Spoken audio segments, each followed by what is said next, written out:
في صالحهم نتيجة تعادل سلبي. تعالوا نشوف برضو نكمل اخبارنا مع بعض. كان يمكن عندنا في الانترو عبد الواحد صراحه عن الزمالك خبر غريب شويه، لكن يمكن الناس تقول لك يا عم يمشي ولا بتاع، هو يعني ما خدناش حاجه، لكن هو راجل مش عايزين نظلمه، هو بس دايما تبقى العناوين كده يعني بتخلي الناس مثيره نوعا ما شويه. ولكن عبد الواحد على السايب بيقول صراحه عن الزمالك نكمله بقى اذا لم احصل على بطوله نهايه الموسم. يمكن عبد الواحد السيد من اكثر اللاعبين اللي حصلوا على بطولات من التسعينات، وهو بيلعب الحارس الاول في نادي الزمالك، كان هو عبد المنصف، وبعدين هو كمل بقاله سنتين لوحده من الموسم الماضي، نص الموسم الماضي. بيأكد عبد الواحد السيد ان لو الزمالك ما خدش بطوله السنه دي هو هيمشي من نادي الزمالك، لان خلاص الاعذار خلصت، ما فيش حاجه بيقولها تاني غير ان هو يعني ما يقدرش يقول حاجه. الجماهير تحملت الكثير والكثير، ولكن خلينا ما نتكلمش كتير. يمكن ده تصريح ممكن يكون انفعالي من عبد الواحد السيد، او ان هو مثلا محرج من الظروف اللي هو فيها، النادي ما بيكسبش بطولات بقاله فتره، فبالتالي قال هذا التقرير. خلينا ناخد من الكابتن طبعا، يعني المدرب الكبير، مدرب منتخب مصر السابق كابتن احمد سليمان، مدرب نادي الزمالك الحالي. مساء الخير يا كابتن احمد. استاذ حازم، وحشنا حبيبي والله. ازاي حضرتك كابتن احمد؟ وطمنا على الكابتن حسن، يمكن سمعنا انه ما نزلش التمرين ونزل برد جامده يعني. والله كابتن حازم هو من 3 ايام كان عنده نزله، يعني كان بدايتها، لكن هو طبعا تغلب على نفسه ونزل التمرين بتاع الساعه 7 من 3 ايام بالليل، فزود العمليه قوي، خلاها مضاعفه بالنسبه له جدا. فهو بقى له يومين بس في البيت، وبيحاول من خلال الادويه والعلاج ان هو يعيد شفيته تاني. ان شاء الله بكره يكون موجود باذن الله وقود الفريق باذن الله. يا رب ان شاء الله. طمنا على الفرقه يا كابتن احمد. ميدو يمكن اول اخبار النهارده معانا ان ميدو مصاب، وفي كلام يقال يعني برضو هقول لحضرتك كده من في الانترنت وعلى السايتس ان ميدو زعلان، وهو مش يعني الكلام ده تقول لي مدى صحته، هل هو زعلان ولا هو مصاب فعلا؟ يعني هل في العلاقه دلوقتي عامله ازاي بين الجهاز وميدو يا كابتن احمد؟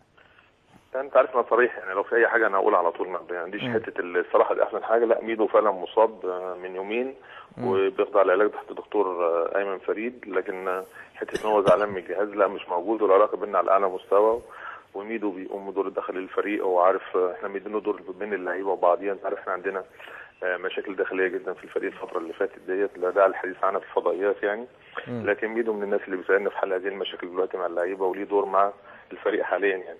لكن ميدو ان هو في حاجه غير الاصابه، لا، كلام غير صحيح بالمره. كابتن احمد، يعني يمكن حضرتك كنت بتتكلم قلت في حاجات صغيره جدا في الفرقه مشاكل، ولكن يعني بكره مش عايزين نتكلموا في هذا الموضوع، مش عايزين نتكلم فيها عشان المواضيع او مباراه بكره، مش هتكلم في الحاجات دي. ولكن انت شايف ان بكره اللعيبه هتفصل بين هذه المشاكل واللعب، ولا ممكن ياثر عليهم بكره يا كابتن احمد؟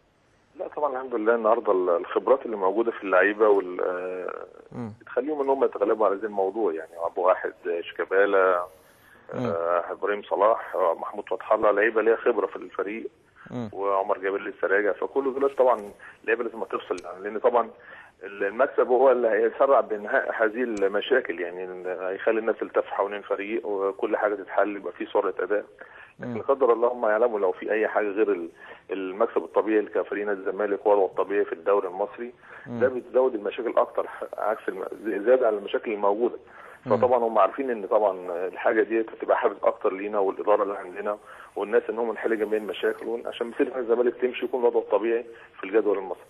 ان شاء الله باذن الله. كان يمكن معايا خبر دلوقتي عبد الواحد السيد بيقول سأرحل اذا لم احصل على بطوله هذا الموسم. الكلام ده شايفه كلام منطقي يعني، ولا ان هو بس يعني كلام عشان يعني محرج من الجماهير، كلام حد حمسه فتقال، لكن هل هو يعني بشكل جدي فعلا؟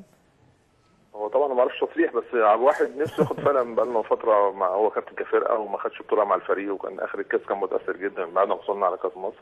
لكن طبعا هو حافز جواه ان هو عايز ياخد بطوله ويسعد جماهيره، لان عبد الواحد تاريخ جدا مع نادي الزمالك، وانت عارف السنين اللي جايه دي بدايه نهايه سنين، يعني سنتين 3 اللي جايين ربنا يكرمه ويديله الصحه يعني ويأدي اكتر. لكن طبعا عايز يكون في نهايه سنونه في الملاعب، يكون مثلا بيحصل على بطوله، بيسعد جماهير الزمالك، فده موجود بهدف عند ابو واحد يعني. لكن حته راح لعبد الواحد طبعا شيء مهم في نادي الزمالك وعلامه من نادي الزمالك، ان شاء الله يكون موجود وحقق البطولات اكتر واكتر الفتره اللي جايه ان شاء الله. ان شاء الله. عصام الحضري فعلا حضرتك عايزه في النادي، ولا الكلام ده كلام جرايد؟ كابتن حازم، انا يعني ضد اي واحد يعرض علينا اي واحد. احنا دلوقتي مش عارفين يعني اولادنا عايزين نحل مشاكلهم، ادور على الخارجي. يعني انا النهارده عندي مشاكل مع اولادي اللي جوه، عايز احتضن اولادي الموجودين واشوفهم حاجتهم واشوفهم مشاكل. انا صراحه قلت لفظ، انا يعني ايه، مش قادر اكل ولادي حاليا انا هخلف. فانا دلوقتي كل الاجتهادات الناس اللي عملها ده، مين جاي ومين رايح، كل دي اجتهادات وكلام. لكن انا النهارده انا عندي مشاكل داخليه كتير، عندي توفير لحاجات لعيبه، ادور على اولادي الموجودين في حضني الاول، ربنا كرمنا وحلينا مشاكلهم، نبدا نفكر في اي حاجه ثانيه. لكن كل هذه من اللعيبه وجميع اللعيبه اللي بتتعرض علينا والكلام ده كله موجودين، بس لا التفكير طبعا، هذا تفكيرنا الاول ان احنا نجيب نحل مشاكل لعيبتنا الموجوده معانا واولاد نادي الزمالك الاصليين يعني. يعني كابتن احمد، طب حسين ياسر سمعنا ان في ترحيب من الجهاز الفني لان حسين ياسر يرجع، الكلام ده فيه فعلا ترحيب ولا الكلام ده مش في دماغكم خالص ومحدش عرض عليكم اساسا ان هو يرجع حسين؟ لا حسين حصل اتصال بينه وبين الكابتن اسماعيل يوسف وطلب ان هو يحاول يكون موجود تاني. لكن طبعا انت عارف حسين كان ليه موقف مع النادي الفتره اللي فاتت، فالقرار مش قرار جاهز لوحده. احنا طبعا زي موضوع مثلا مشكله الاعلام بتاع النادي، الجماهير ليها دور ومع الاداره ليها دور والجهاز واللعيبه.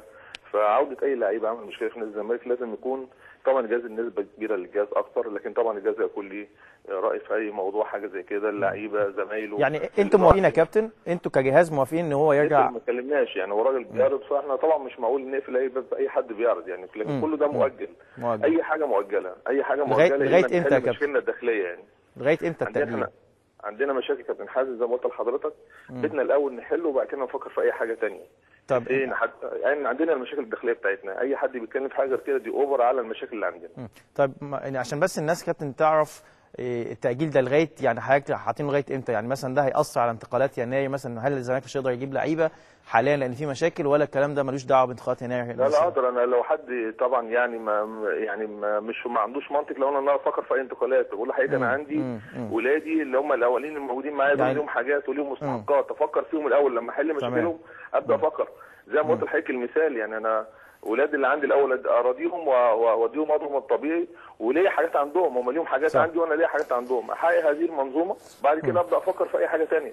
لكن الناس كلها النهارده شغلانه باللي جاي. انا عندي مشاكل كتير اقول احلها، وطبعا مش هنقولها كتير يعني في الفضائيات زي ما قلت نادي الزمالك، لكن عندنا مشاكل جوه الفريق كتير نحل هذه المشكله الاول ونبدا نفكر. لكن كل الناس مكلمه حسين ياسر ولاعيبه في افارقه ولاعيبه مش عارف مين وحراس مرمى، كل ده مقفول بالنسبه لنا احنا كجهاز. احنا عندنا المشكله الرئيسيه الناس بتوعنا، وبعد كده نبدا نفكر في اي حاجه ثانيه. ان شاء الله. كابتن احمد سليمان بشكرك شكرا جزيلا، وكان الله في عونكم. انتم مطالبين تاخدوا الدوري ومطالبين تكسبوا، وانتم دلوقتي بتتكلموا على انكم تداروا على فريقكم ومش هتجيبوا حد من بره.